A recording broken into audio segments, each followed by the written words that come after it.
You're sitting in a room with 7 other people. Someone holds up a card with a few lines on it and asks a laughably simple question. Which of these lines is the longest? It's obvious.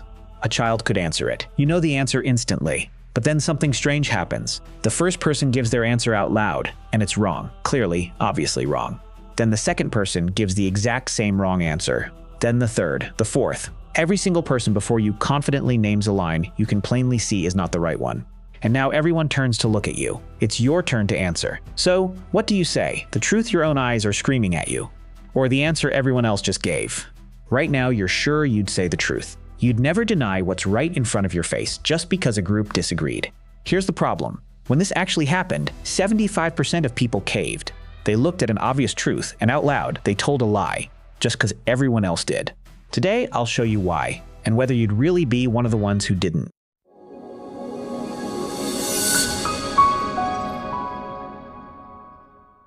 The man behind this was Solomon Asch, and in the 1950s, he set out to answer a question about human nature that most people would rather not think about. Will a person deny the evidence of their own eyes just to fit in with a group? He designed what might be the simplest experiment in the history of psychology. He showed people a line, and then 3 other lines, and asked which of the 3 matched the first one in length. That's it. The answer was always completely obvious. So obvious that when people did this test alone, with no pressure, they got it right more than 99% of the time. It was basically impossible to get wrong. But Asch added one hidden ingredient. The real participant thought they were just one of 8 ordinary people taking a vision test. In reality, the other 7 were actors secretly working for Asch. And on certain rounds, all 7 actors were instructed to look at the obvious answer and confidently, unanimously give the same wrong one out loud before the real participant had to speak. So the real person sat there, watching 7 people in a row calmly deny something they could see with their own eyes, knowing they'd have to answer next. 3 things to watch as we go, because they get more unsettling and then, finally, hopeful. First, exactly how many people caved and betrayed their own eyes, and how they described the sickening moment they did it. Second, the 2 very different reasons people conform, one of which is far more disturbing than the other. And third, the single simple thing Asch discovered that instantly made people brave again. A discovery that can protect you and the people around you for the rest of your life. Let's start with that impossibly easy test. Let's be crystal clear about how easy this was, because it's the whole point. This was not a trick question. It was not an optical illusion. It was not ambiguous or hard to judge. The lines were different enough that the correct answer was immediately, undeniably obvious to anyone with working eyes. We know exactly how obvious, because Asch was careful to test it. He ran a control group, people who did the same line task completely alone, with no group, no pressure. And in that condition, they got it right almost every single time.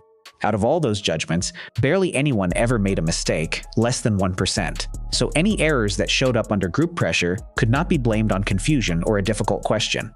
The task itself was foolproof. If someone gave the wrong answer in a group, it could only be because of one thing: the group. Now picture the actual experience of being that real participant. You walk in thinking it's a simple vision study. You sit down with 7 other people who seem completely normal. The first few rounds go fine. Everyone, including you, gives the obvious correct answer. You relax. This is easy. And then it happens. A new card goes up. The answer is, again, totally obvious to you. But the first person confidently says a different answer, a wrong one. You blink. Maybe he wasn't paying attention. But then the second person says the same wrong answer. And the third. And the fourth. All of them, calm and certain, naming a line you can clearly see is not the match. Your heart starts to pound. There's no obvious explanation. Either the entire room has gone blind, or somehow, impossibly, you're the one who's wrong. And now everyone is quiet, and everyone is looking at you, waiting for your answer. This is the exact moment Asch built his entire experiment to create. And what people did in that moment revealed something we've never been able to unknow. So what did people do, trapped in that moment between their own eyes and the entire group? The results shattered Asch's own expectations, and they should shake yours. 3 out of 4 participants, 75%, caved at least once. At some point, they looked at an obvious truth, opened their mouth, and spoke a lie, simply because everyone else had. They betrayed their own eyes to match the group. Now, not everyone caved every time. Across all the critical rounds, people conformed to the obviously wrong answer about 1/3 of the time on average. Only about 1/4 of participants were completely independent. The rare few who trusted their own eyes on every single round, no matter how many people disagreed. And a small handful, about 5%, caved every single time, going along with the group on every wrong answer. But sit with that central number, 75%. 3 out of 4 ordinary intelligent people could not consistently hold to a truth they could plainly see, once a group confidently denied it. Not under torture, not under threat. Just under the mild social pressure of a few strangers disagreeing with them. And the descriptions of that moment are haunting. Many participants later said they felt a wave of genuine distress, their heart racing, a sick anxiety, a desperate discomfort at the thought of being the only one, the odd one out, the person everyone would look at and think, "What's wrong with him?" They knew.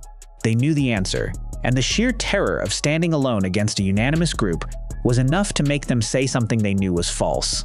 Think about how thin that pressure is. No one threatened them, no one would even remember them tomorrow, and it still bent them. Which raises the real question Asch wanted to answer. When they caved, what was actually happening inside their minds? Because it turns out there were 2 very different reasons, and one of them is genuinely frightening. When Asch interviewed his participants afterward, he discovered that people caved for 2 fundamentally different reasons, and understanding the difference is the key to protecting yourself. The first reason is the more common one, and in a way the more forgivable. Most people who caved said they knew the right answer the entire time. They saw the truth perfectly clearly, but they went along with the group anyway, purely to avoid the discomfort of standing out. They didn't want to be the weird one, the difficult one, the person disrupting the group. So they said something they knew was false, just to fit in and keep the peace. Psychologists call this normative influence. You conform not because you believe the group, but because you're afraid of the social cost of disagreeing. Your knowledge of the truth stays intact, you just don't say it. This is the pressure that makes people laugh at jokes they don't find funny, stay silent when they disagree, and nod along in meetings. But the second reason is the one that should genuinely disturb you. Some participants didn't just pretend to agree, they actually began to doubt their own eyes. Faced with an entire group confidently saying the opposite of what they saw, they concluded that they themselves must be wrong, that their own perception was faulty, and the group must know something they didn't. This is called informational influence. And it's more frightening because the group didn't just change what these people said, it changed what they believed they saw. The majority literally overrode their perception of reality. Think about that. Enough confident people around you, insisting on something, can make you distrust your own eyes. And here's the final, chilling detail. When Asch's participants were asked afterward how often they thought they'd conformed, they consistently underestimated it. They didn't even realize how much the group had moved them. Which means the most dangerous part of conformity isn't just that we do it, it's that we don't notice we're doing it. We all like to imagine we're the independent quarter who'd hold firm. But 3 out of 4 of us are wrong about that. So the real question becomes, is there anything that can actually make a person brave? Asch found the answer, and it's beautifully simple. Having proven how easily people cave, Asch did something brilliant. He started changing the conditions one at a time to find out what makes a person able to resist. And what he found is genuinely empowering. First, he discovered how little pressure it actually takes. You might assume it needs a huge crowd to break someone. It doesn't. With just one actor giving the wrong answer, the real participant barely wavered. With 2, conformity crept up. But once there were about 3 or 4 people unanimously agreeing on the wrong answer, the pressure hit nearly full strength. And adding more people beyond that barely increased it at all. So a small, confident, unanimous group is all it takes to bend you. That's it. 3 or 4 people. Remember that the next time everyone around you seems to agree on something. But then Asch found the magic ingredient, the single most important discovery in the whole experiment. He placed just one ally in the room. One other person among all the actors who broke from the group and gave the correct answer out loud, and conformity collapsed. It dropped from about 1/3 of the time all the way down to around 5%. One single voice of dissent freed the real participant to trust their own eyes again. And here's the part that reveals what's really going on. Asch tried a version where the ally didn't even give the correct answer. The ally gave a different wrong answer, still disagreeing with the participant. And conformity still plummeted. Think about what that means. It wasn't that the ally was right, it was that the ally shattered the unanimity. The unbearable pressure wasn't everyone is right and I'm wrong. It was everyone agrees and I'm the only one who doesn't. The moment even one other person broke rank, the spell was broken. Being the lone dissenter is agonizing. Being one of 2 is almost easy. There was a catch, though, that matters enormously. When that ally later switched back and rejoined the majority, the participants' conformity shot right back up to where it had been. The ally has to hold. And one more finding sealed it. When participants were allowed to write their answers down privately, instead of saying them aloud, conformity dropped dramatically, proving that for most people, this was never about truly believing the group. It was about the fear of publicly standing out, It's the very reason we vote by secret ballot, so that no one can pressure us in the moment. Take away the public performance, and people find their courage. So why does a line test from the 1950s matter to you right now? Because the Asch effect is running on you constantly. Most people just never learn to see it. Look at marketing. That whole tactic of showing you that everyone is buying this. Thousands of 5-star reviews, the crowd is doing it. That's the Asch experiment weaponized. It's called social proof, and it works because a manufactured majority makes you doubt your own judgment and follow the herd, exactly like those line cards. Look at meetings, boardrooms, juries, and friend groups. When everyone seems to agree, the pressure toward false unanimity is so strong that people swallow their real doubts and stay silent.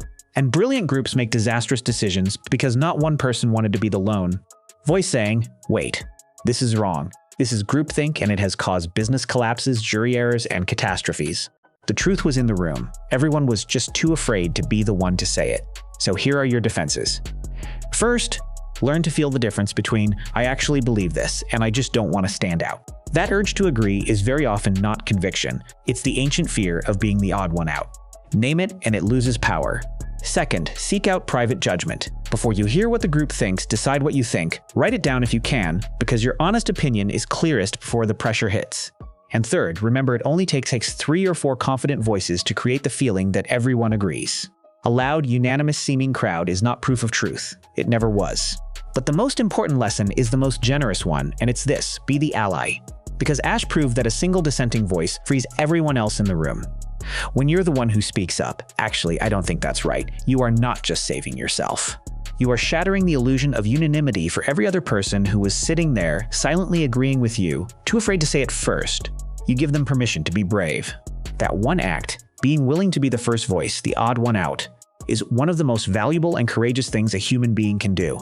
The world isn't changed by the 75% who go along. It's changed by the one person willing to say the obvious truth out loud first. So here's what the Asch experiment really leaves you with. Your eyes were right. The obvious answer was obvious. And the only thing standing between you and the truth was the fear of being the one who says it. That fear is real, it's ancient, and 3 out of 4 of us surrender to it without even realizing. But there's a hopeful footnote worth knowing. Conformity isn't a fixed law of human nature. It rises and falls with the culture and the moment. Later versions of this study, in different times and places, found far less of it. Which means this isn't a cage. It's a habit you can break. You can train yourself to notice the pressure, to separate fitting in from being right, and to trust your own eyes. And you can be the person who says it first.